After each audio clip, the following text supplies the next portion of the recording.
সবাইকে শুভেচ্ছা জানাচ্ছি।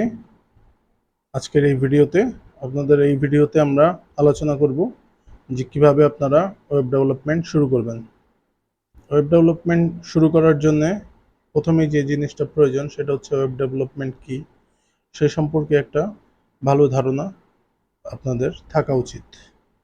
সেরকম একটি হচ্ছে যে ওয়েব ডেভেলপমেন্ট মূলত ওয়েব ব্রাউজার রিলেটেড হচ্ছে ওয়েবসাইট বা সফটওয়্যার যেটা আপনারা এই ওয়েব ডেভেলপমেন্ট বা ডিজাইনের মাধ্যমে আপনারা ক্রিয়েট করতে পারবেন।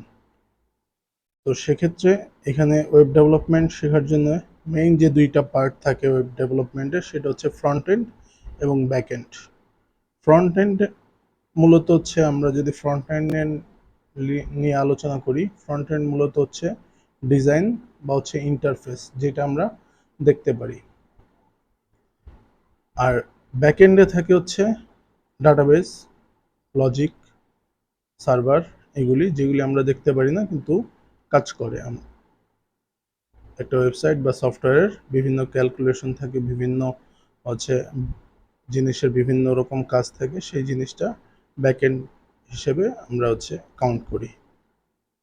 তো শুরুতে আসি যে ওয়েব ডেভেলপমেন্টের ফ্রন্ট এন্ড আপনারা যখন শুরু করবেন সেকেন্ড স্টেপ, তখন হচ্ছে HTML, CSS এবং জাভাস্ক্রিপ্ট এই তিনটা দিয়ে ফ্রন্ট এন্ড ডেভেলপ করা যায়।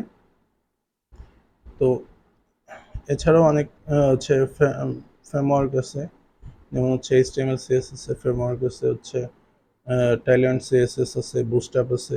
আমরা সেগুলি দিয়ে খুব সহজে ফ্রন্ট এন্ড ইন্টারফেস আমরা ডিজাইন করতে পারি। তো HTML হচ্ছে একটা, যদি ধরি যে আমরা একটা বিল্ডিং, সেই বিল্ডিংয়ের হচ্ছে HTML হচ্ছে সেই বিল্ডিংয়ের স্ট্রাকচার, পিলার থেকে শুরু করে ইট, এগুলি হচ্ছে স্ট্রাকচারে যেগুলি ব্যবহার হয় সেটা হচ্ছে HTML। আর CSS হচ্ছে এটার যে কালার আমরা দিচ্ছি, যে ডিজাইন করতেছি, সেটা হচ্ছে CSS। মূলত হচ্ছে এটা দিয়ে আমরা ডিজাইন করে থাকি। জাভাস্ক্রিপ্ট হচ্ছে এখানে অনেক অ্যানিমেশন থাকে বা হচ্ছে সার্ভারের সাথে বিভিন্ন সময় সার্ভার থেকে ডাটা নিয়ে আসার প্রয়োজন হয়, তখন হচ্ছে জাভাস্ক্রিপ্ট আমরা ফ্রন্ট এন্ড থেকে ব্যবহার করে থাকি। এরপরে থার্ড স্টেপ হচ্ছে আমরা ব্যাক এন্ড নিয়ে হচ্ছে কাজ শুরু করব। তখন হচ্ছে আমাদের পিএইচপি দিয়ে আমরা হচ্ছে, পিএইচপি হচ্ছে একটি পপুলার ল্যাঙ্গুয়েজ, সার্ভার সাইডের প্রোগ্রামিং ল্যাঙ্গুয়েজ, সেটা আমরা শিখতে পারি। এরপরে ডাটাবেজের জন্য আমাদের মাইস্কুয়েল, যেটা সবচেয়ে পপুলার এবং হচ্ছে সহজ, সেটা হচ্ছে মাইস্কুয়েল দিয়ে আমরা শুরু করতে পারি। এরপরে যদি আমরা ফ্রেমওয়ার্কের দিকে যাই, যে পিএইচপির অনেকগুলি ফ্রেমওয়ার্ক আছে, তার মধ্যে লারাভেল হচ্ছে সবচেয়ে পপুলার ফ্রেমওয়ার্কগুলির মধ্যে একটা।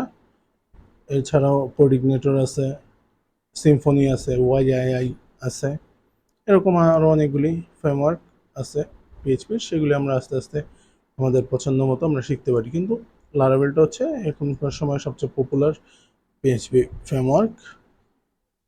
এগুলি শেখার পরে আমরা এগুলি শেখার পরে আমাদের যে শিখতে গেলে আমাদের যে জিনিসগুলি, যে সফটওয়্যারগুলি লাগবে সেটা হচ্ছে VS code, code editor. Code এডিটরের VS কোড হচ্ছে সবচেয়ে পপুলার।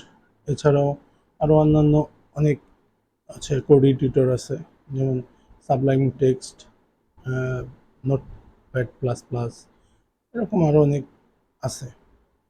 আর লোকাল সার্ভার পিএইচপি রান করতে গেলে আমাদের লোকাল সার্ভারের প্রয়োজন হবে, সেক্ষেত্রে জ্যামটা আমরা ইউজ করতে পারি। আর লারাভেলের জন্য যদি হয় তাহলে সেটা আমরা লারাগন ইউজ করতে পারি। এছাড়াও ওয়েব ব্রাউজার গুগল ক্রম, এছাড়াও এপিআই টেস্টিংয়ের জন্য পোস্টম্যান, গিট এবং গিটহ্যাব ভার্সন কন্ট্রোলিংয়ের জন্য আমাদের প্রয়োজন হবে। এরপরে হচ্ছে ফিফথ স্টেপে আমরা প্র্যাকটিস করতে পারি personal portfolio website, simple blog আর নিউজ ওয়েবসাইট, ক্রুড অ্যাপ।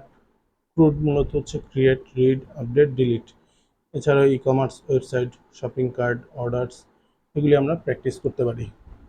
এবং এই লার্নিং রিসোর্সের জন্য আমরা যদি ফ্রি লার্নিং রিসোর্স খুঁজি, তো সেক্ষেত্রে ফ্রি কোড ক্যাম্প এবং W3 স্কুলস সবচেয়ে পপুলার। এবং প্রতিদিন যদি আমরা অল্প অল্প করে প্রজেক্ট প্র্যাকটিস করি এবং গিটহাবে আপলোড করি, আস্তে আস্তে আমরা আমাদের এই পুরা প্রসেস যদি ঠিকভাবে আমরা ফলো করি, তাহলে আমি আশা করি যে আপনারা খুব সহজেই ওয়েব ডেভেলপমেন্ট শিখতে পারবেন। তো এই ওয়েব ডেভেলপমেন্ট শেখার যারা বিগিনার, তাদের জন্য এই টিউটোরিয়ালটি খুবই কাজে দিবে। আশা করি টিউটোরিয়ালটি ভালো লাগছে। ভালো লাগলে আমাদের চ্যানেলটি সাবস্ক্রাইব করবেন এবং লাইক দিয়ে সাথে থাকবেন। সবাইকে শুভেচ্ছা।